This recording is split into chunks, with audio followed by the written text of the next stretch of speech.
Hey kiddos, we are on Among the Impostors, chapter 13. It's been a while since I've read. And the last couple of chapters we learned that Luke started to go outside and enjoy the outside a little bit. So let's see what happens. Luke worked out a plan for leaving the school every day after lunch and coming back right before dinner. It was sort of a compromise. He thought he ought to go to some classes, no matter how little sense they made to him.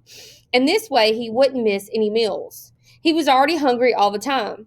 He already had trouble keeping his fancy Baron pants hitched up on his scrawny frame. The first day he left, he slipped out while the hall monitor was looking the other way. He knew now that none of the other boys would even notice. So easy, Luke thought to himself as he jogged across the lawn to the woods. Why don't all the boys escape out here? He decided it wasn't worth troubling himself with unanswerable questions. The sun was shining, and he could tell that even the leaves that had been curled up and tiny a week earlier were full grown and spread out now. High overhead, the arc of the tree limbs in some parts of the woods blocked out the sky completely. It's like a cave, Luke thought, but that reminded him of hiding and cowering indoors.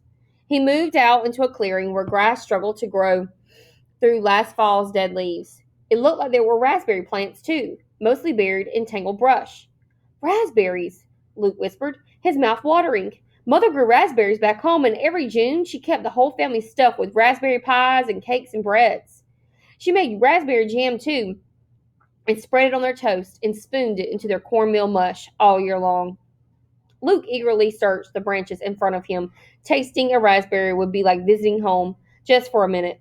But there weren't any berries yet, only an occasional bud, and it was likely the weeds would choke out those buds before they matured, unless Luke cleared the brush around them. It only took Luke 10 or 15 minutes to pull the weeds and give the raspberry plants room. By the time he was done, he had a full-blown idea in his head. He could grow a whole garden out here. Surely no one would mind or even find out.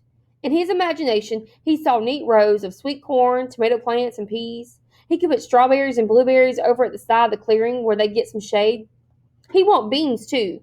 Squash wasn't practical because it wasn't much good raw. There was always cucumber and zucchini, cantaloupe and watermelon.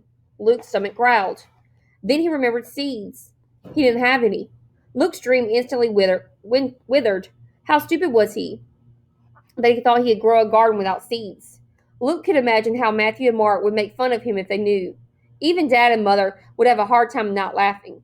Just a month away from home, and he'd already forgotten what you needed for a garden.